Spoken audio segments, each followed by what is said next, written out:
Por que Barcelona, uma cidade antiquíssima, se tornou uma das maiores referências quando a gente fala em urbanismo no mundo todo? E como é que a gente pode aprender com Barcelona? Se é que dá para aprender alguma coisa, se é que dá para executar alguma coisa aqui, especialmente no momento que a gente está falando em reconstrução, em que a gente precisa de ideias, a gente precisa de sacadas, a gente precisa de inspirações em outros lugares. O que dá pra gente trazer dessa cidade pra cá? É isso que a gente aborda hoje no Perimetral Podcast, que tem a produção da Kizzy Abreu e da Rafaela Knevitz. Na operação de áudio é o nosso querido Leandro Carvalho. Lembrando que Perimetral Podcast sempre com a parceria de Cindy Lojas Porto Alegre, a melhor solução para o teu negócio. Comigo aqui sempre a Juliana Bublitz. Oi, Ju. Oi, PG, tudo bom? Bom dia a todos. Quer dizer, bom dia, boa tarde, boa noite, sei lá quando Depende é que vamos ver. do horário que a gente está ouvindo. de manhã aqui, hoje é um dia diferente, né? PG, eu tô muito feliz com esse programa de hoje, porque eu acho que a gente precisa, sim, debater o futuro de Porto Alegre. Isso passa por planejamento urbano, urbanismo. A gente precisa falar mais sobre isso. Por que Porto Alegre não discute isso? Exatamente. Por que as pessoas não falam mais desse assunto, né? Então é esse tema que a gente porque quer... é tão medíocre, né? Sim. As abordagens importantes. O professor Edson, que está com a gente, vai poder dizer se eu estou correto nessa minha leitura de leigo aqui, mas a impressão que a gente tem, o professor Edson Mafuz, que é professor titular da Faculdade de Arquitetura da URGS, do Departamento de Arquitetura da URGS, professor que é urbanista, doutor em planejamento urbano, me corrija se eu estiver errado, professor. Doutor em arquitetura. Em arquitetura, mas é especialista em planejamento urbano, né, professor? Pela formação. Obrigado pela presença aqui com a gente, viu? Professor Edson Mafuz e também o jornalista Leonardo Oliveira, nosso colega, colunista de Zero Hora, comentarista da Rádio Gaúcha, que morou em Barcelona por 9 meses. Inclusive foi o Léo que nos deu esse toque, dizendo, por que a gente não faz um episódio sobre Barcelona? Léo, vou começar te perguntando por isso. Por que te deu essa luz, assim, de, cara, acho que o Perimetral deveria abordar Barcelona, porque tu morou lá por 9 meses e deve ter visto coisas que te chamaram a atenção. Bom dia, boa tarde, boa noite. Primeiro, um prazer estar aqui com o professor Edson, pai do meu amigo Francisco, um amigo que eu fiz através da Rádio Gaúcha lá em Barcelona, na minha estada. Assistimos a um jogo do Europa, num domingo, da 5ª divisão espanhola, 4ª divisão espanhola, né, professor? Tomando um bom chimarrão. Que legal. Muito legal. Então, são as relações que ficam e agora estamos aqui, eu e o professor, juntos na bancada. Por quê? Porque a primeira impressão que todas as pessoas que chegam a Barcelona têm de Barcelona é de que é uma cidade pensada para as pessoas. Não é para prédio, não é para centros comerciais. É verdade, Léo. É uma cidade pensada para as pessoas. Como a gente caminha feliz em Barcelona, né? Porque a cidade pensa em ti, porque a cidade te quer. Te quer na rua, te quer usando o espaço público, te quer usufruindo dela. Tudo que ela faz, tudo que ela pensa é para ti. E eu acho que a gente tem que avançar nisso. Eu acho que Porto Alegre não pensa nas pessoas. Porto Alegre pensa em carro, Porto Alegre pensa em prédios, Porto Alegre pensa em shopping center. Em concreto. Como tem shopping center em Porto Alegre? Professor, eu não fui a shopping center em 9 meses lá em Barcelona, professor. Eu não fui. Centro comercial, como eles chamam. Tem uns dois só. Tem uns dois. E uma aqui da Diagonal, né? E o outro até nem sei porque eu não fui. Lá embaixo, passando o Poblenou. No outro extremo no da outro Diagonal. extremo da Diagonal. Então, assim, me chamou a atenção. E como Porto Alegre passa por essa reconstrução, e infelizmente tivemos a tragédia, professor. Mas a tragédia te dá oportunidades. Quando a gente leva um tombo na vida, a gente tem a oportunidade de levantar de novo e começar com outro prisma. Claro. E coincidiu, eu passei todo esse período da enchente lá, sofri muito lá à distância, mas eu vi que nós temos uma oportunidade. E infelizmente, eu não estou vendo movimento para aproveitar essa oportunidade. Então, por isso essa sugestão, por isso trazer o professor aqui. Perfeito. Né, para a gente levantar essa bola e discutir isso. Precisa discutir. Porto Alegre precisa olhar para as pessoas. E não para prédio, centro comercial. E principalmente, professor, carro. O professor conhece bem Barcelona, né, professor? Sim. Morou lá, estava me contando antes. E antes disso, por muito tempo, eu ia lá, nós tínhamos aqui na faculdade uma relação muito direta com professores de lá, então uns vinham, a gente ia para participar de bancas, dar curso e tal. Então, antes de morar lá, eu tinha 20 anos de relação com a cidade e já tinha ido umas 10 vezes. E depois aí meu filho mais velho foi morar lá, então eu tinha mais um motivo para visitar a cidade, né?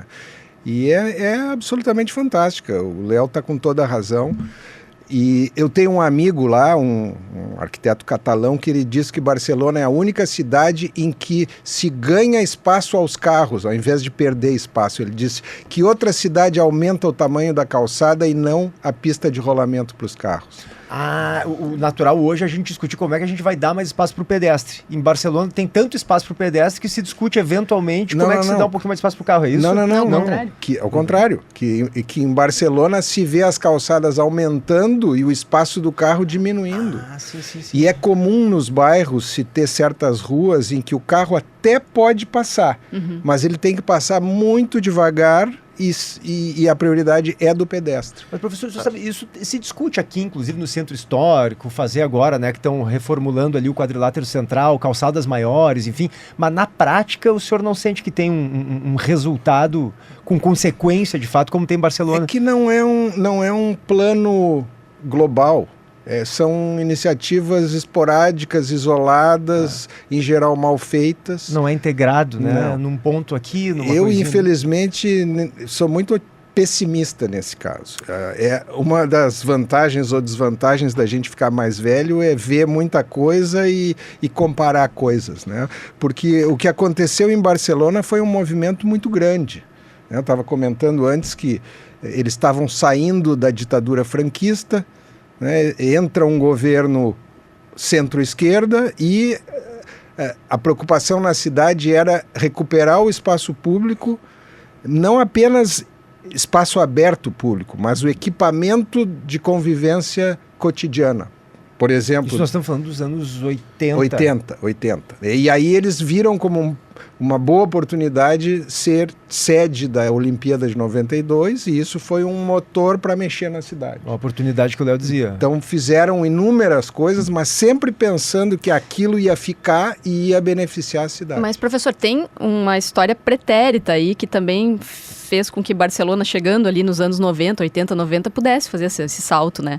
Tem um plano lá no século XIX, que já é uma, vamos dizer, a raiz disso tudo, né? Pode contar um pouco desse histórico para a gente tentar entender, porque não é uma coisa de agora, né?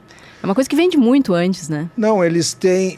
Como eu estava falando antes de começar a gravação, Barcelona era uma cidade murada, né, que não crescia porque tinha as muralhas, que depois foram derrubadas, e a cidade foi crescendo desordenadamente, anexando pequenas vilas, como Grácia, por exemplo. Que é uma graça. Né? Que é maravilhosa e que Barcelona foi crescendo e se tornou um bairro, Grácia. E houve necessidade de ampliar a cidade de uma maneira mais racional, mais organizada. E aí houve o famoso concurso em que não ganhou o vencedor, mas um projeto foi imposto desde Madrid, que na verdade foi a sorte da cidade, porque é um projeto muito bom, muito importante e que influenciou muitas das ampliações no resto da Espanha, que era o projeto do Ildefonso Cerdá, que amplia a cidade, então tem um setor todo da cidade, maior do que a cidade original, que se chama a ampliação Cerdá, né? O Ensanche, Ensanche Cerdá, ou em catalão Eixample, que é uma área em que todo mundo quer morar, porque os edifícios todos conformam a rua, não são de altura exagerada, tem 4, 5 andares. E aí que projeta essas quadras icônicas de Barcelona, que a gente conhece, que são chanfradas nas esquinas, que né? O que é muito importante ali é a mistura de atividades. Em que não existe nenhuma quadra que seja só residencial. Os térreos são todos comerciais. E isso é fundamental, né? Isso é fundamental. Isso torna o passeio na cidade mais animado, como o Léo dizia, mais gostoso de caminhar. Porque aqui tu tem áreas residenciais na cidade que é inseguro, né? Porque só tem casa, então não tem gente na rua. Não tem gente na rua, se torna inseguro. E o interno desses prédios, as costas desses prédios, dão para áreas comuns.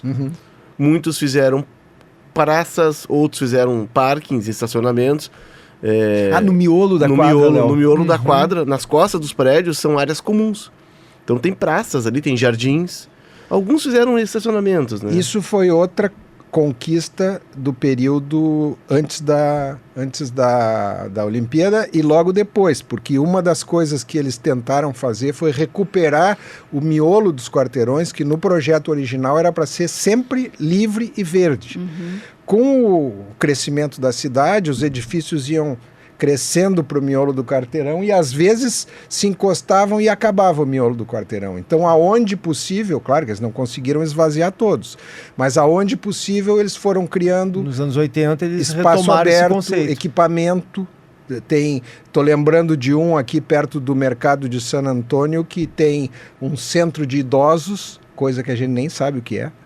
Tem um centro de idosos onde os aposentados se encontram para conviver e passar o tempo, uma biblioteca e uma pracinha. E isso é quase que um carimbo. Por toda a cidade foram surgindo praças de todos os tamanhos. E tem algo que me chamou a atenção, professor, e aí a parte técnica o senhor domina muito mais. Mas para quem está chegando, por exemplo, ali perto do Ayuntamento, na Girona, onde se faz o empadronamento, Sim. se fechou a rua. Era uma rua que conectava duas avenidas importantes, uma delas, se não me engano, é a Diagonal, e houve uma grande repercussão na cidade, e simplesmente a prefeitura fechou, tu sai do metrô, ali foi criada uma praça, e da praça à extensão é um grande passeio. Inclusive, pouco antes de ir, eu fui tomar um café lá um sábado à tarde, estava quente, arborizado, com mesas na rua. Quando né? tu diz fechou, Léo, é Fechou, pra carro. Fechou. É um passeio público, é um passeio para pessoas. Só caminha pessoas. Causou uma repercussão muito grande, porque era uma conexão importante entre duas avenidas. Tipo, causou polêmica na Causou época. polêmica. Teve gente que não gostou. Não gostou, mas a prefeitura bancou porque ter carro em Barcelona é muito caro. E não há nenhum estímulo para que tu tenha carro. O imposto é caro, o seguro obrigatório é caro, o estacionamento é caro. Tu tem estacionamentos na rua, porque são para vizinhança. Eu, por exemplo, na minha rua ao lado tinha um estacionamento. Eu tinha que registrar na prefeitura para pegar uma das vagas, concorrer uma das vagas. Eu não poderia chegar e colocar o meu carro ali. Então, assim, ter carro é muito caro. Para estacionar na rua. Tu tem estacionamentos subterrâneos, né? E tu paga caro. Por exemplo, quando eu estava lá, professor, o Eu Periódico trouxe uma notícia de que 20% da população apenas usava carro. E eles estavam insatisfeitos que a meta deles é 15%. Mas porque eles têm opções, Léo, de bicicleta, de transporte público. Patinete, bicicleta. E aí tem, né, professor? O TRAN, que é o VLT, o Veículo Leve Subterrâneo, que atende uma pequena parte da cidade, ali na Diagonal principalmente. O metrô, que agora vamos ampliar a linha 9 e 10. A obra está atrasada há 2 anos, e está um horror, porque a obra atrasou 2 anos. Nós temos obras de 2014 que não foram terminadas, mas tudo bem, lá estão horrorizados que vai atrasar 2 anos, porque veio a perfuradora e eles descobriram que o equipamento na ponta da perfuradora precisa ser trocado. E é algo gigantesco. Então tu tem o TRAN, o metrô, tu tem o Rodalias. O ônibus. E tem o ônibus, né? 4, né? E tudo com o mesmo cartão. Tudo com o mesmo cartão. Por exemplo, por um mês, tá? Um mês, o passe, 20 euros. Cara, e tu anda de ônibus, metrô, trem, tranco, várias coisas que estão dizendo aqui que tá me dando uma coceira. O transporte coletivo porque eu comparo com Porto Alegre, professor. O transporte coletivo é maravilhoso. Em Porto Alegre não existe. Não há porquê. Esse negócio que o Léo falou do estacionamento, né? É uma coisa que me deixa apavorado, professor, que a gente caminha em algumas ruas durante o dia agora, se a gente for ali na bairro Auxiliadora ou Moinhos de Vento ou Montserrat, que são bairros residenciais, mas que tem escritórios. O dia inteiro, professor Léo, o dia inteiro passam quadras inteiras, quadras e quadras com carros estacionados das 9 da manhã às 6 da tarde, ou seja, todo horário comercial, e não tem cobrança de estacionamento para isso. Quer dizer, o Henrique Peñalosa, aquele prefeito de Bogotá, dizia que, cara, é um espaço, tu tá privatizando o espaço público, né? É um espaço, se o cara compra uma geladeira e não tem onde guardar, a prefeitura não tem que resolver o problema deles. Se tu compra um carro e não tem onde guardar, o problema é teu. Tem que pagar, não pode ocupar o espaço das pessoas com o carro. Lá é assim, pelo que eu tô dizendo, tu pode usar o espaço público para estacionar, para deixar o teu bem lá, mas tu paga por isso. Não, e tem situações assim... E aí o dinheiro, imagino, seja revertido também nessas benfeitorias pro transporte público. O transporte público é maravilhoso. Não há por que ter um carro lá. Tá? Mas tem um aspecto aí que é completamente diferente do nosso. O transporte é público, não só pelo uso, mas quem é dono do esporte público é a prefeitura. Não existem companhias privadas de transporte público, porque aonde entra o lucro começa a ter problema. Isso não é papo de esquerda radical. Basta imaginar... Uma linha privada não vai colocar ônibus lá para Cacimbinhas, onde 3 pessoas vão entrar no ônibus. Eles vão dizer isso, não vai dar lucro, não vamos fazer essa linha. Eles não pensam nisso lá. As linhas do transporte público cobrem toda a cidade, não importa a densidade, que normalmente é alta, porque lá tudo é baixo e muito denso, e isso é uma característica de cidade sustentável, enquanto que aqui a gente está toda hora criando condomínios fora da cidade, o que é a coisa menos sustentável que existe. Então, quando vocês ouvirem por aí toda essa conversa sobre sustentabilidade, podem estar certos que isso é palhaçada. Isso não é verdade, porque para uma cidade ser sustentável, começa pelo urbanismo. Tem que ter mais cidade e menos subúrbio.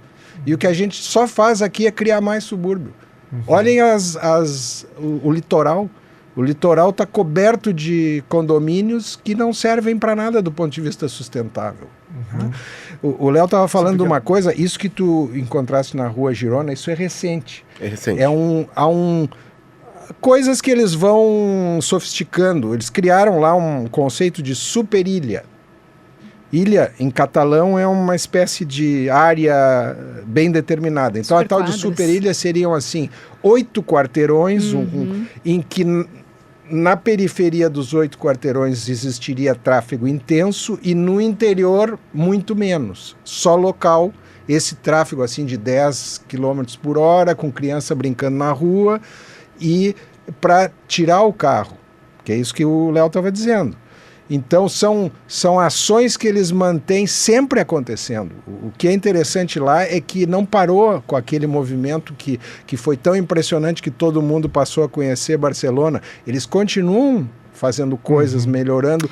É raro a gente não ver uma requalificação de um espaço lá. Tem 2 pontos que vocês tocaram, Ju, que não sei se te chama a atenção, que eu gostaria que vocês comentassem, que é, primeiro, essas quadras que são chanfradas, né? Ou seja, na esquina, em vez de ser pontuda como a nossa, ela tem um recuozinho, né?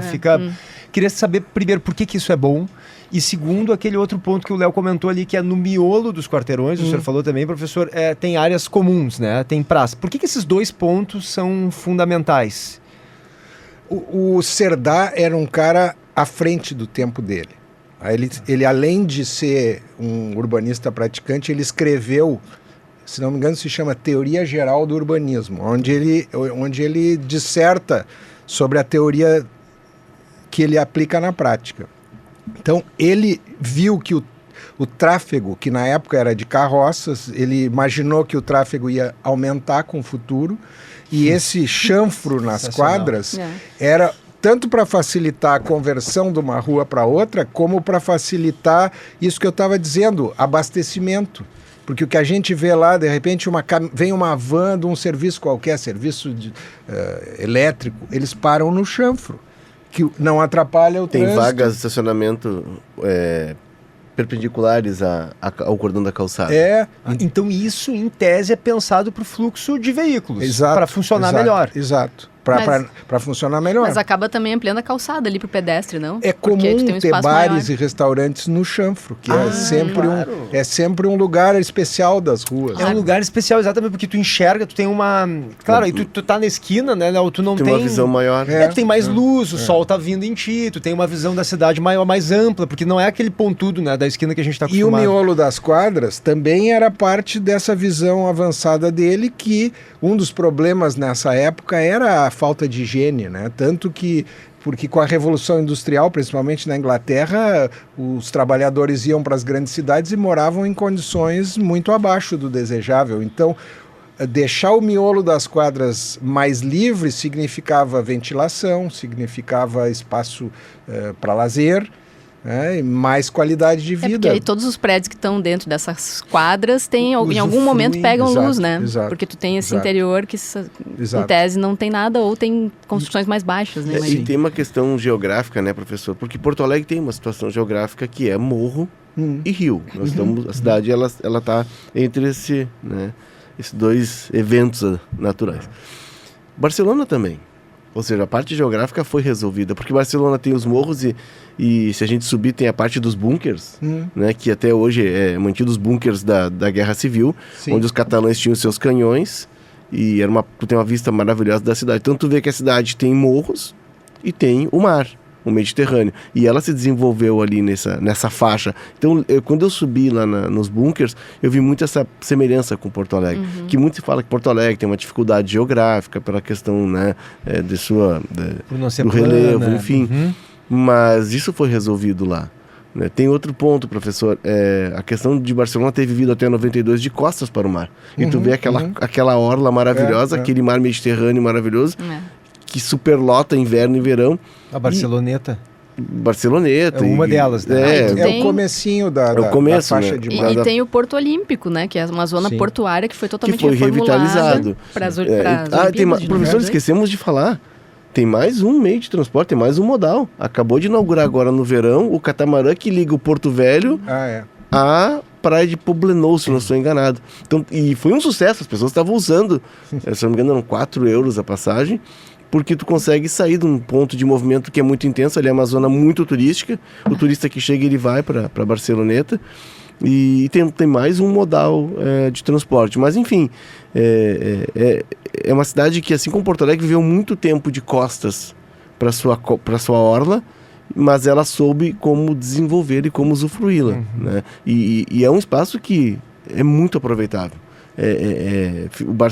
O barcelonense, ele vai para a rua no final de semana. Ele vai para esses postos, para esses lugares, porque a vida lá é na rua. Esse é um outro ponto, professor, que me chamou a atenção. A vida é na rua. A vida não é no centro comercial, a vida não é em espaços fechados. E aí tem um ponto, e enquanto vocês falavam, me dei conta de uma coisa que a minha mulher, quando a gente foi para Barcelona, comentou muito, e eu não sei se tem relação, professor, com a própria maneira como a cidade já foi concebida, que é o seguinte, se tem praças, isso a minha mulher não falou, vou dizer em seguida o que a minha mulher falou, se tem praças, né, no miolo de cada quarteirão, e aí os próprios prédios que estão nesses quarteirões usufruem desse espaço, mais ou menos, professor? Não necessariamente. Algumas são no miolo do quarteirão, mas a maioria das praças não estão no miolo do quarteirão. De qualquer forma, ter muitos espaços comuns me parece que pode tornar a comunidade mais próxima. Tu vai aproximando as pessoas convivem com elas próprias, tem um senso de comunidade que é maior. E aí o que a minha esposa falou e me chamou muita atenção é que as mulheres caminhando em Barcelona se sentem muito confortáveis. Então a gente vê as mulheres lá, a minha mulher dizia assim, as gurias tudo sem sutiã, andando sozinha no verão, assim, eu digo com a blusinha solta, e não tem um homem que mexa com elas. Não sei se tem relação com isso, é um comportamento, claro, de uma comunidade que é diferente da nossa, enfim, ou se o próprio espaço urbano voltado para as pessoas conviverem muito faz com que elas se sintam mais respeitadas, porque as mulheres aqui no Brasil, por exemplo, ou mesmo ali do lado, se a gente for para Roma, não tem esse respeito com as mulheres, né? Como tem em Barcelona. Então ela se sentiu ela achou muito fácil uma mulher caminhar na rua 2 da manhã, a gente vê um monte de mulher sozinha, sem homem nenhum junto. Uma coisa que é fantástica em Barcelona, e o Léo deve ter sentido isso 100 vezes, tu andas pela rua à meia-noite, ouve um barulho atrás, a gente nem olha para trás. É uma pessoa que vem caminhando na mesma direção, a gente não pensa que é alguém que vai te assaltar, porque isso não acontece lá. Existe o roubo normal, aquele roubo, vai com uma mochila aberta no metrô, alguém mete a mão e rouba o teu celular, se for assim. Mas isso existe em qualquer cidade do mundo. Não existe o assalto com faca ou com revólver. Então, é muito segura a cidade. Eu me lembro fiz várias viagens pelo interior e a gente às vezes ia em pracinhas às 2 da manhã, crianças brincando sozinhas nas pracinhas às 2 da manhã, porque era na frente. As gurias de roupa curta, de madrugada, sensacional. Isso me chamou Tem uma atenção. coisa que tu estavas falando dessa ideia de comunidade. É outra coisa que nos afasta muito de lá. Todos os bairros têm uma infraestrutura de convivência que é assim, biblioteca pública, centro esportivo, centro cívico-cultural e centro de saúde, todos. E a maioria tem ainda um mini mercado público, que tu tinhas ali na Barceloneta também. Então, isso aí significa que uma pessoa desempregada pode ter uma qualidade de vida boa, porque a biblioteca pública é de graça, porque o centro esportivo é muito barato, tem algum custo de manutenção, mas todo mundo pode pagar, e as bibliotecas são utilizadas. A última vez que eu fui, tinha uma biblioteca perto do meu hotel, eu não conseguia às vezes entrar porque não tinha lugar, ela estava cheia, sempre assim. E essas coisas são normais, então isso dá uma qualidade de vida. Pensa na tua vida, quantas bibliotecas de bairro tu viste construída em Porto Alegre? Que eu vi que foram erguidas depois que eu sou vivo? Nem sei se Nenhuma. existe alguma. Nenhuma. E quantos centros esportivos, quantos centros culturais nos bairros? Nada, não tem nada. Então, periferia, alguma coisa, mas pouquíssimo. A vida é muito no bairro, né, professor? A vida é muito no bairro. Por exemplo, Eu queria muito ver os montaners, que são aquelas pirâmides humanas, né? Que é uma cultura catalã. Explica pra gente um pouquinho o que é, Leão. É algo muito tradicional na Catalunha e são equipes, times, assim como a gente tem os blocos aqui, eles têm os times dos montaners, que são aquelas pirâmides humanas, vai subindo um no ombro do outro. Sim, tem 20, aí depois 18, 16... Vai subindo e alguns vão a 4, 5 metros de altura. E quem... Mais até, né? O último é uma criancinha que vai... É uma criancinha de 2, 3 anos subindo, né? que vai escalando nas costas e aí sobe para dar a cereja do bolo, né? E eu descobri que ia ter uma apresentação de montaners em Grácia, em Vila de Grácia. Sim. Que é o bairro que era uma cidade e acabou anexado por Barcelona. E é uma vila mesmo, né? Tem inclusive a prefeitura... E de ver a praça tá cheia. E eu cheguei na festa, era a festa do bairro de Grácia. E ele descobria esse sentido de bairro. Super lotado, perdi os montaneiros, mas viu os fogoneiros e tal. Tem outro nome, eles têm outro nome mais usado, que é o nome catalão, eu não estou lembrando agora, mas isso é muito impressionante. Isso tem campeonato. Da Catalunha disso. Eles treinam. Depois eu fui atrás de informações e eles treinam e tem apresentações das equipes, são equipes de bairro, né? E é algo passado de pai para filho. Sim, né? isso é muito comunitário, isso é essencialmente de rua, né? É isso que eu queria chegar, o sentido de bairro, professor.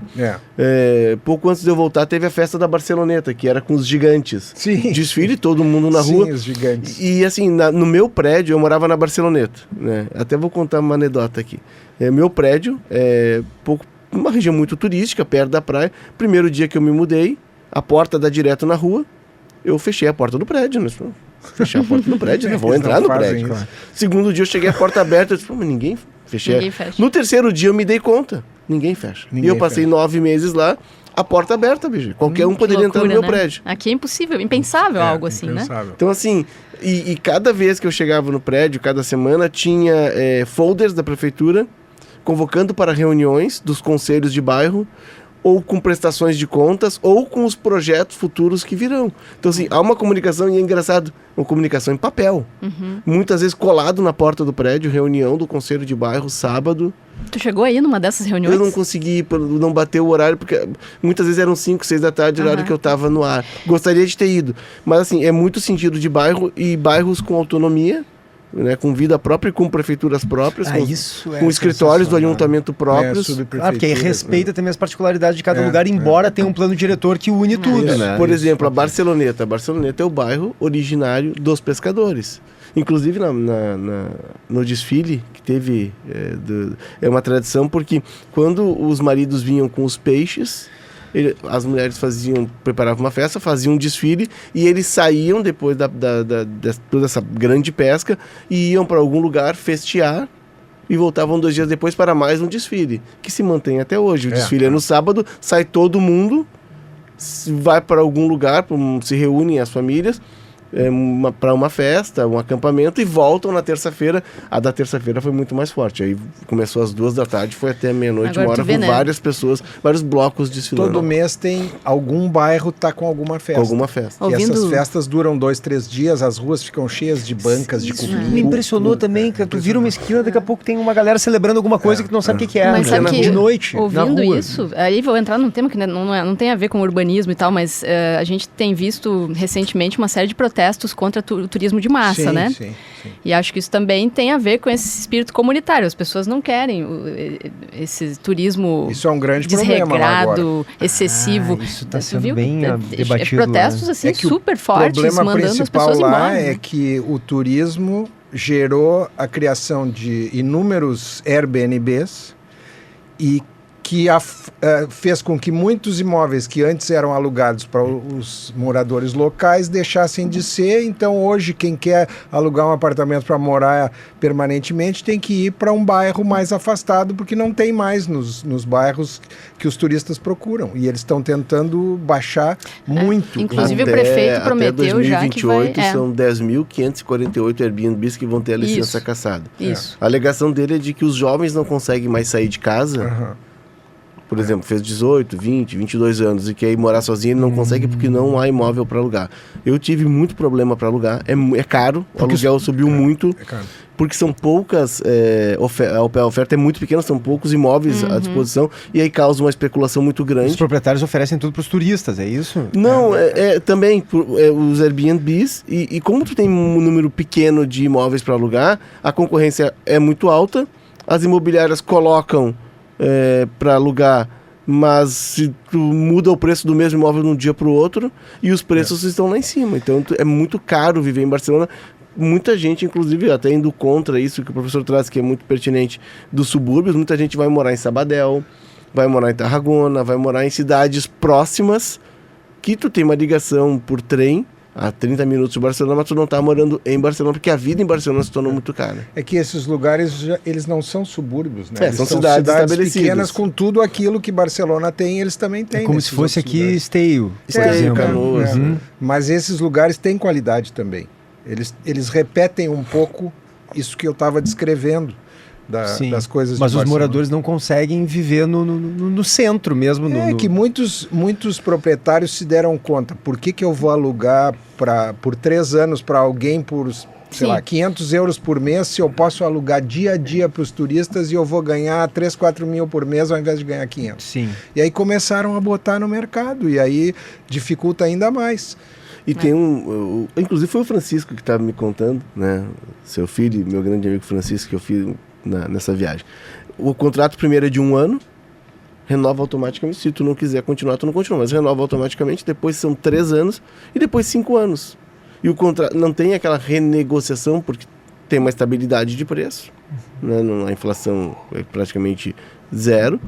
Então tu consegue fazer os acordos de contrato são assim. Então tem gente que mora 5, 10, 15 anos no mesmo imóvel, alugado, porque tu só vai renovando automaticamente. Não é uma negociação a cada ciclo como se tem aqui, né? Porque o valor dele varia muito pouco, o aluguel ele sobe muito pouco. Então por isso essa estratégia.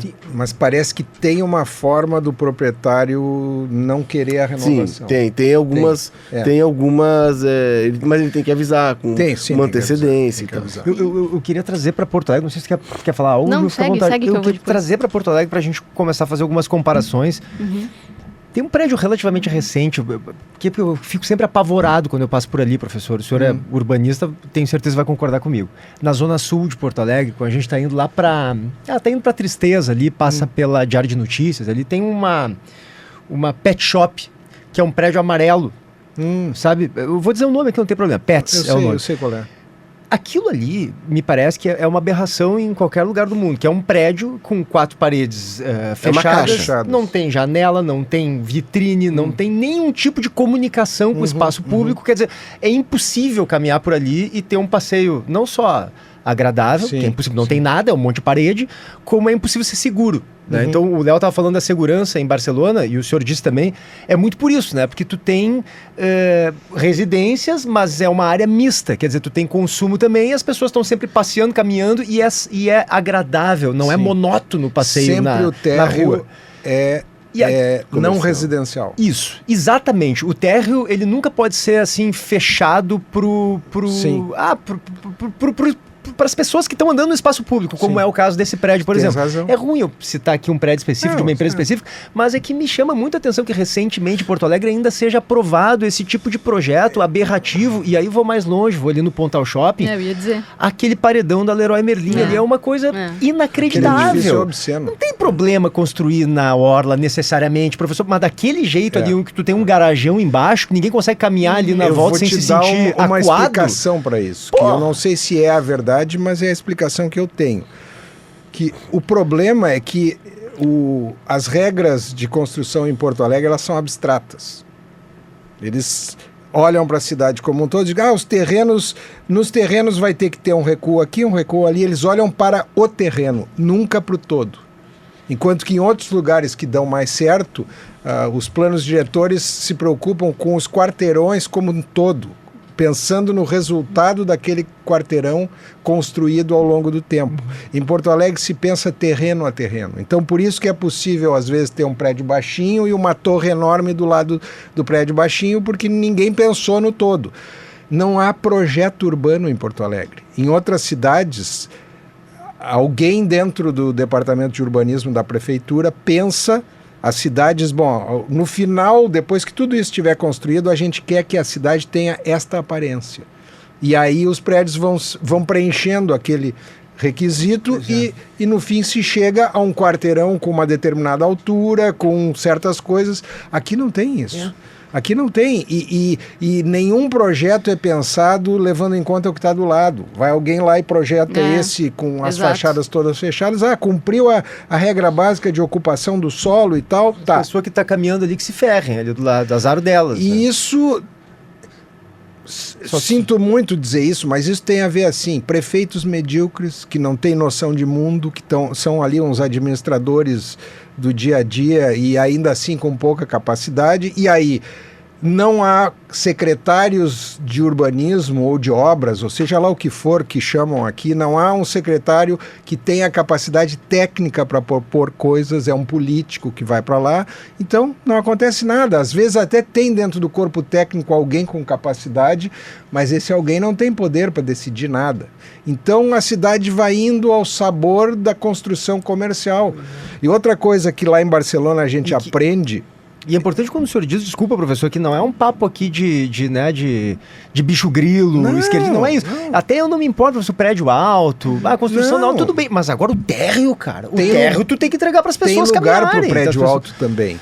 No prédio alto não tem que ser banido, mas ele tem que ser colocado nos lugares certos. E o que normalmente querem é que a cidade toda seja alta, porque aí tem mais metro quadrado para ser construído. Uma coisa importante que a gente aprende em Barcelona é o seguinte... A construção comercial ganha dinheiro de qualquer maneira. Então não precisa ser um vale-tudo. A construção comercial pode seguir regras que a administração pública cria e ainda ganhar dinheiro. Uhum. Porque lá em Barcelona o que eles fazem, tudo passa por concurso. Uhum. Contrário daqui, tudo. Uma pavimentação de uma calçada, uma praça pública, um edifício novo, um shopping center. É mesmo. Por exemplo, aquele shopping center no fim da Rambla, aquele chamado Mare Magnum, a prefeitura disse, aqui vai ter um shopping center de tal tamanho. Quem quer construir esse shopping center? Aí foram lá, construíram e lucraram com aquilo. Não foi alguém que resolveu, vou colocar um shopping center sobre o mar no final daquela rua. Uhum. Quem decidiu foi a administração pública, que tinha sido eleita democraticamente, que, portanto, representava a população. E isso eles foram fazendo. Vila Olímpica. Aqui nós vamos ter apartamentos que depois vão ser moradia dos barceloneses, que vão ter X pavimentos de altura e tal característica. Veio gente, construiu, vendeu, ganhou dinheiro. Ou seja, não é preciso ser um vale-tudo em que não há regras para se ganhar dinheiro com construção. Perfeito. E eu queria que vocês dois falassem um pouco mais sobre essa história do porto. A gente falou antes, né, de virar as costas para o mar ou para o rio e tal. Porque eu acho que Porto Alegre tem muito a aprender aí também, né? A gente tem um porto, Cais Mauá, tem a concessão ali que tá, agora não se sabe bem o que vai acontecer depois de tudo que aconteceu. Mas como é que vocês viram essa região de Barcelona, que foi revitalizada e que tem o Porto Olímpico também, e como é que isso poderia de alguma maneira nos ajudar aqui a pensar, não sei se ainda é possível pensar aqui a nossa área portuária, enfim. Não parece ter muito mistério, né? O que eles fizeram lá criaram razões para as pessoas irem para perto do mar, é um lugar cheio de bares e restaurantes, tem lugar para fazer esportes, sabe? Não tem muita isso é muito interessante, né, professor? Eu morava ali na Barceloneta, então eu caminhava muito ali, era o lugar que eu praticava esporte. Final de semana, eu tirei muitas fotos e ficava encantado. Centenas e são de quadras de esporte, de redes de vôlei, beach tênis, e outros esportes, e uma colada na outra, e as pessoas ocupando. Então, assim, aquilo é um movimento que tem alguém por trás, e é o órgão público. Embaixo do calçadão, tu caminha no calçadão e tu olha ali embaixo, 3 metros abaixo tá a praia. Embaixo do calçadão, restaurantes, com terraças, como eles chamam, que são aqueles decks pro lado de fora, e em toda a sua extensão, né? Quando não, é um espaço para uso público, de um sanitário ou para manutenção da praia. Então, embaixo desse calçadão tem lojas que são oficinas ou restaurantes. Né? E assim é por toda a orla. Claro que ali mais na parte que perto de que vai pro lado de Lamina, ali já tá um pouco, ali tu vê um pouco de descuido no final do calçadão, né? Mas enfim, não é um pouco de descuido, é um pouco de descuido que seria um pouco menos que a nossa orla, assim, distou um pouquinho do que da parte mais turística, né? Mas a cidade aproveitou isso, a cidade soube construir isso, e há uma lenda, professor, eu quero que você me confirme, muitas pessoas me disseram que a areia daquela praia veio do Saara, dizem. Eu duvidei muito, né? Porque a faixa de areia era muito pequena também.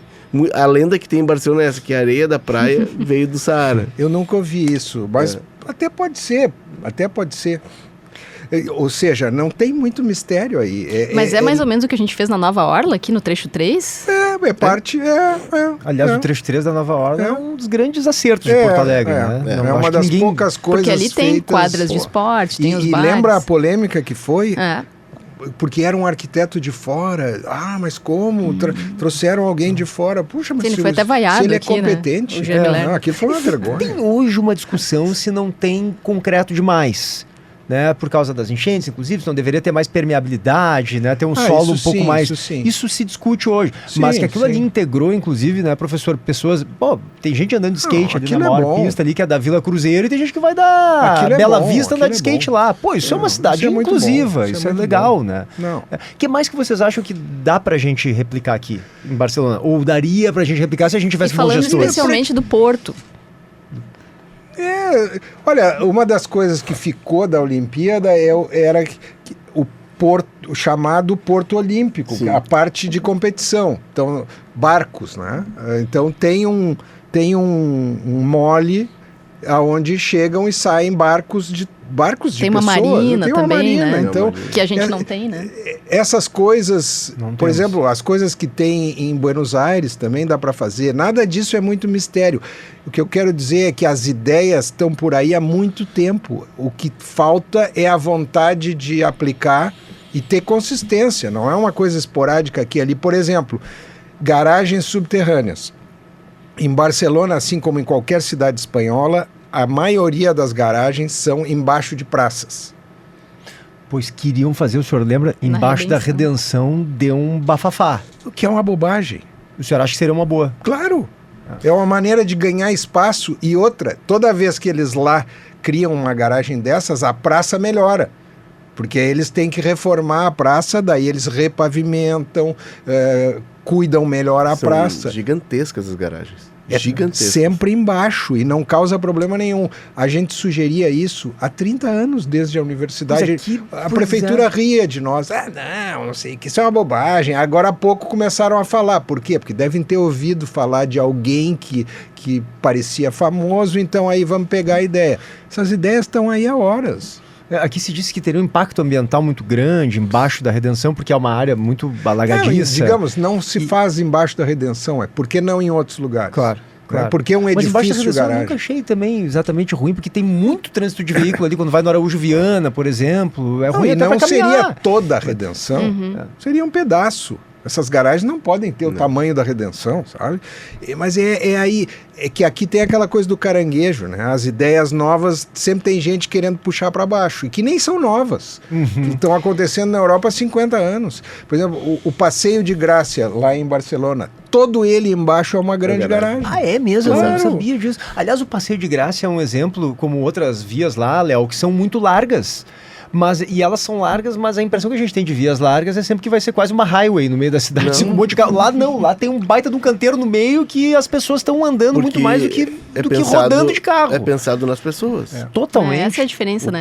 Os passeios são largos, as calçadas. Eu estava comentando com a Juliana, antes de vocês chegarem, que eu morei lá perto da Avenida Meridiana. Vocês te lembram? Essa Avenida Meridiana tem 4 ou 5 pistas de cada lado. Sim. E aí veículos. E aí eu ia ao supermercado e da primeira vez que eu fui, eu comecei a caminhar rápido.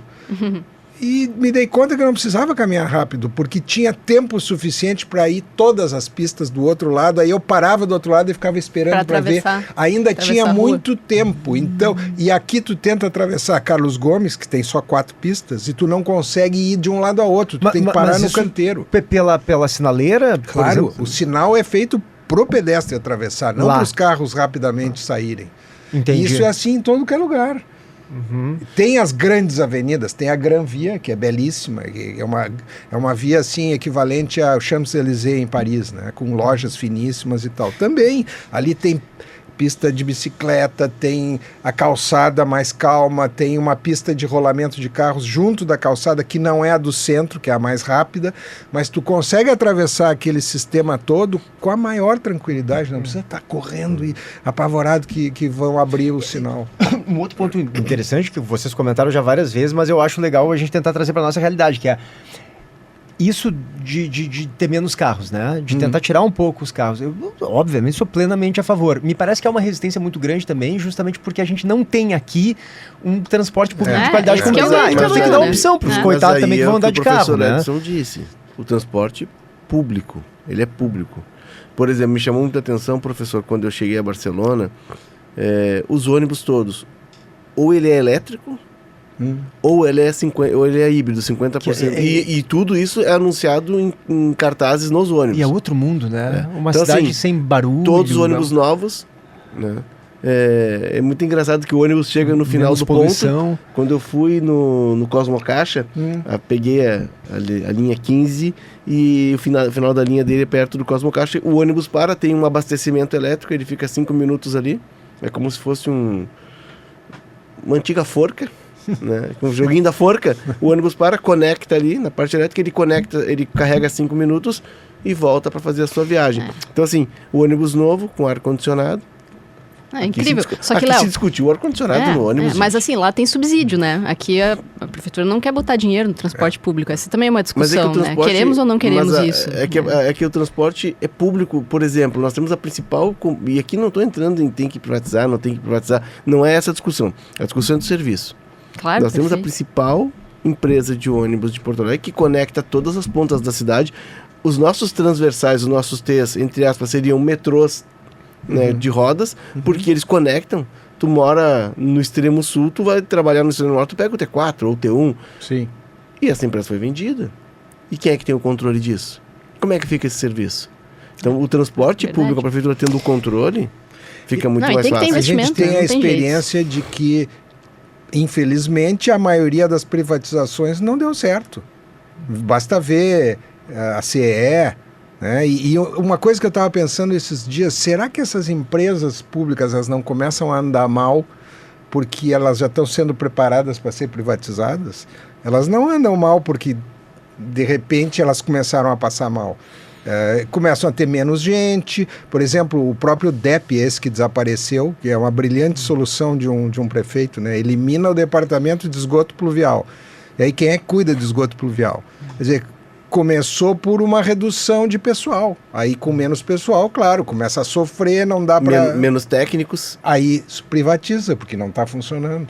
E a questão muito é que se tu tem uma empresa pública, tu vai ter os técnicos de carreira. Tu precisa dessas pessoas. Eu tenho a impressão que dá para fazer privatizações, mas elas precisam ter um controle do Estado que não pode ser perdido. Isso. Tem alguns pontos que o não Estado podem. não pode perder o controle. Não, tem alguns pontos que claro, porque o serviço segue sendo público, ainda que seja prestado por uma empresa privada. E aqui a gente perde o controle. O Estado, eu não vejo necessariamente problema em privatizar a CE, porque a CE vinha muito mal, mas perdeu o controle do serviço. Aí tá errado, aí deu problema. Por que vinha mal? Ela não tinha condições de pagar nem o imposto, né? Se perdia muito dinheiro, tinha uma dívida violenta, era muito mal gerida também. Então, não estou dizendo que tem que privatizar ou não, estou dizendo que me parece que o problema é a gente perder o controle do serviço público. Sim. Ainda que ele seja prestado por uma empresa privada, o controle precisa ser do Estado. Tem um aspecto nisso tudo que atrapalha muito essa ideia de trazer coisas de lá para cá, que é a segurança pública. Também, né? São tantos aspectos aí nessa história que, olha... O uso do espaço da rua, ele é muito prejudicado pela nossa falta de segurança. Perfeito. Né? E quando o senhor diz... Isso é fundamental. Quando tem tudo ocorrendo ao mesmo tempo, tem comércio, tem gente caminhando, não tem essas fachadas cegas, né? Que as pessoas não conseguem caminhar em volta, porque são muros, né? Todo mundo se afasta dos muros, fica inseguro de caminhar. deixam o espaço mais inseguro. Então é um mas, problema claro, urbanístico, né, professor? É um problema urbanístico, mas quando tivemos a Orla, as pessoas estavam impressionadas que passavam na Orla Nova e 11 da noite estavam jogando futebol na Orla. As pessoas, se tu criar o espaço, e as pessoas vão ocupar.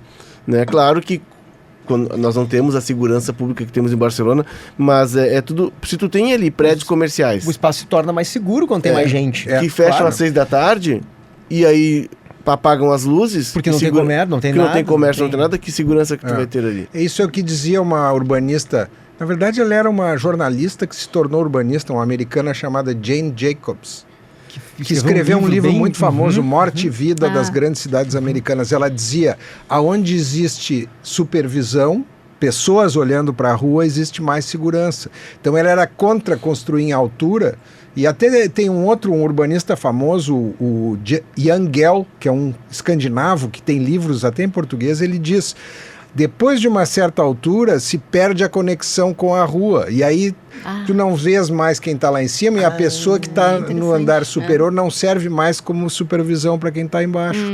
Então isso também é um problema, né? Quer dizer, tendo atividade no térreo e pessoas circulando e nas janelas... Isso chamavam de paredes com olhos, né, professor? Isso é mais fácil. É mais fácil. Tem um outro ponto, né? O centro de Barcelona é para turista. Agora ficou, né? O centro de Barcelona é para turista. Plaza Catalunha, enfim. Ali tu vai para tirar fotos, a Rambla, a própria Rambla é um lugar de muito turista. O que me chama a atenção em Porto Alegre é que Porto Alegre não é uma cidade que é tudo centralizado. Os bairros não têm vida própria. Se tu mora no... Agora começa a ter um pouquinho, por exemplo, eu me criei no Partenon. Agora começa a ter um restaurante no Partenon, um bar... Se criou um eixo, por exemplo, na Avenida do Forte, eu achei muito saudável aquilo, um eixo gastronômico ali, verdade, tem alguns bares. Então assim, tu não precisa ir para o Moinhos de Vento, tu não precisa ir para onde vai todo mundo para ter um bom restaurante, um bom café. Eu acho que essa mentalidade, e Medellín fez isso, professor. Medellín fez isso. Sim, para pegar uma cidade com uma realidade socioeconômica próxima da nossa, né? De botar as coisas nos bairros. Daqui a pouco quem mora na periferia, quem mora na Vila São José, tem um centro comercial ali que tem um bom café, que tenha uma boa lanchonete, para que ele possa usufruir do bairro dele e se sentir valorizado. Ele não precisa sair dali. E também tem uma questão social, não precisa ascender para ir para o lugar onde estão os bares. No meu bairro, onde eu cresci, onde eu moro, eu posso ter isso. Então, assim, eu acho que é uma cultura também de descentralizar. E a gente vê isso em Barcelona. As pessoas vivem o bairro. Isso é uma outra ideia que tem pedigree, muito tempo de uso, é a ideia dos núcleos, vários núcleos, que ter pequenas cidades dentro da grande cidade. Claro. Né? Que isso tem urbanistas no começo do século XX que têm teorias sobre isso que foram aplicadas. Inclusive, há um movimento que nasceu nos Estados Unidos chamado Novo Urbanismo, que recupera isso e que, inclusive, eles têm um raio que é 800 metros. Estou na dúvida se é 800 metros ou 1.600, porque é a milha, né? Digamos que seja 1.600, um raio de 1.600 metros em que tu tens que ter tudo. Todas as tuas primeiras necessidades. Comércio, comida... cidade de 15 minutos, né? Perfeito. Essas coisas assim, a gente sabe? tem isso no Bonfim, que é uma região nobre da cidade, né? Mas é uma área central. Meu Deus. Tem algumas áreas da cidade que tem essa vitalidade. Que não precisa ser Barcelona, sabe? Tem a vitalidade porque tem de tudo.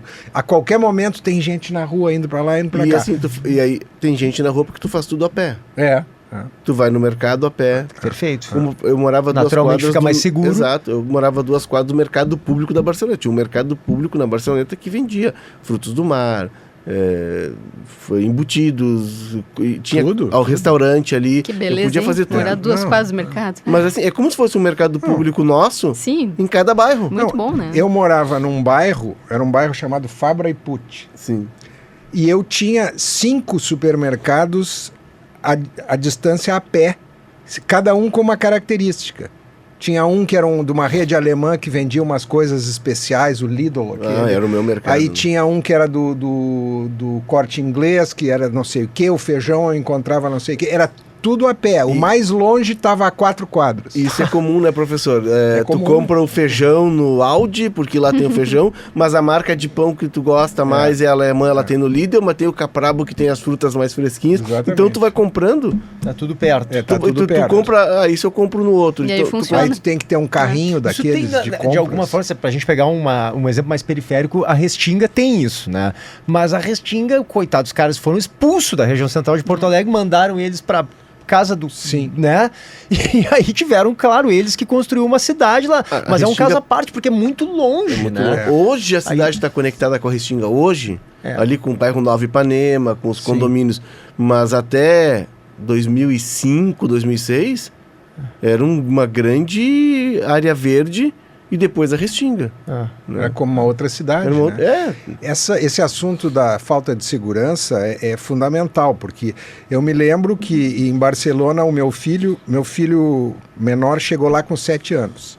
Aí ali já tinha uma coisa que me deixou perplexo, porque no primeiro dia eu fui no departamento de ensino, uma espécie de secretaria da educação, e disse, olha, eu estou morando em tal lugar, mostrei o empadronamento, que é uma... Todo mundo precisa estar empadronado, todo mundo precisa ter um registro na prefeitura. É um registro que Todo diz, mundo eu que moro mora aqui. na cidade. Todo Uhum. mundo. Para essas coisas que eu estou explicando. Aí eu cheguei lá e disse, ó, eu moro aqui nesse bairro. No bairro tal, Fabra e Pucci. Aí, por que eu estava dizendo isso? Porque eu tenho direito a ter escola pública naquele bairro numa distância que eu possa levar meu filho a pé. Puxa. Aí, mesmo sendo estrangeiro. Aí eles me deram uma lista de 10 escolas. Escolhe aí. Eu não conhecia. Eu peguei o mapa e fui botando por distância. Aí dali umas 2 semanas vem uma mensagem no telefone, só dizia assim, escola tal. Aí eu entendi. Bom, deve ser a escola que deram para ele, que ficava a 3 quadras de casa. E ele podia ir a pé. A minha mulher nunca deixou. Não conseguiu outro mundo, né? se libertar. Mas a gente morava na frente de uma praça, era uma praça que tinha o tamanho de um quarteirão, e ele descia e brincava às 11 da noite na praça, nunca teve problema nenhum. Enquanto que eu moro hoje ali perto do Iguatemi, na Vila Jardim, ele não caminha na rua sozinho. Claro. Provavelmente não teria problema, mas a gente não sabe.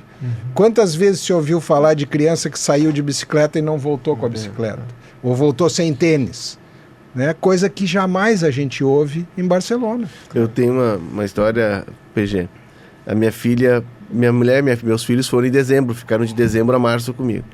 E eu, de Natal para eles, como eu via todo mundo andando de patinete, e assim, o calçamento é muito correto, assim, né? Muito Esse é outro uniforme. assunto. É muito uniforme. Comprei um patinete cada um para Natal. Bom, voavam no patinete. Em 2 dias ela tava voando no patinete. O meu filho, que é mais velho, tava fazendo malabarismo. Mas, às 11 da noite, estávamos andando de patinete pela rua. Voltaram pro Brasil, começaram as aulas, enchente. E foram, naquela entrevista do Melo, vamos todos para o litoral. A minha família estava sem água em casa e foi pro litoral. E a minha filha, foram no mercado 8 da noite, caminhando, a praia estava cheia. Assim, bah, mãe, parece Barcelona, tá todo mundo na rua de Tu noite. vê, né? Que loucura, né? Sim, A percepção da criança, claro. né? Porque lá eu saía à noite e as pessoas estavam na rua. E ela não faz isso aqui no Rio Grande do Sul. E quando ela foi pra praia, numa circunstância especial, chamou a atenção, remeteu, porque as pessoas estavam na rua. Claro, era uma circunstância que estava todo mundo na praia. Léo, professor, grande papo, muito obrigado. Tem um ponto que o Léo tocou agora que eu acho que o professor ia comentar também, que é aqui em Porto Alegre a gente tem a calçada é a responsabilidade do proprietário, né? Então tu imagina cada trechinho na frente de uma casa é a responsabilidade de uma pessoa. Lá não, né, professor? Lá tem um penso, sim, não. Existe um padrão. Inclusive Que tem que ser existe seguido. uma cerâmica que tem que ser usada Isso. com um desenho. Tu prestaste Sim, Que atenção inclusive naquele... foi projetada pelo... Como é que é o nome Pelo dele? lá? Gaudí. Pelo Gaudí. Uma Pelo menos delas. tem essa- uma delas. Em algumas Então, das vias as principais pessoas ali. pagam a calçada, claro, nos bairros, né? Nas áreas mais centrais é a prefeitura que toma conta e faz Sim. coisas maravilhosas. Mas nos bairros as pessoas pagam, mas tem que seguir o padrão que a prefeitura exige. Aqui que são, não. são Aqui umas, é uma cada um zona, faz uma umas do jeito. zona. lajotas de concreto e em geral elas são ou cinza ou rosa. Aham. E as calçadas são muito padronizadas São. e perfeitas, em geral. Aqui é uma esculhambação. É uma esculhambação. Professor Edson, vamos terminar, eu não vou terminar com essa palavra agressiva, mas nós estamos tentando aqui trazer ideias, possibilidades, alternativas para uma cidade que precisa disso e que eu acho que teria condições, né, professor, se a gente tiver gestores, até acho que tem alguns gestores que são capacitados, Claro. de tempos em tempos aparecem alguns, Claro. nessa gestão tem gente qualificada também, mas a gente não vê os resultados com a velocidade ou com a concretude que a gente esperava, né, professor? Isso aí. Muito obrigado, foi um prazer enorme receber o senhor. Léo, muito obrigado pelo papo e pela ideia de trazer essa conversa para cá, acho que acrescentou muito, acho que foi fundamental pro programa, e tem Ju. muito pano pra manga, né? Poderia ter um episódio 2 agora só sobre isso pra Sabe continuar quanto tempo a falando. gente tá falando já? Vai fechar 1 hora. É que... Então, Não, Parece o que nós assunto estamos vai. a 25 Teria minutos. assunto para mais tempo. Exato. Mas Gente. é Esse prazer. é um assunto fascinante porque é o lugar onde a gente vive, né? É Exato. o lugar que nos permite viver bem ou mal. É isso aí. Então, é um assunto importante. Então tá. Agora tem eleição, né? É. Cuidem nos debates. Cuidem no debate. Quem pensa em ti. Isso. Quem pensa na cidade pelas pessoas. Cuidem isso. Vamos ver se dessa Escolha vez eles isso. apresentam ideias, né, Léo? Pelo amor de Deus, eu não aguento mais eleição sem ideias. Estamos precisando agora mais do que nunca. Né? Mais do que nunca. É isso aí. Então tá, gente. Muito obrigado e até a próxima. Tchau, gente.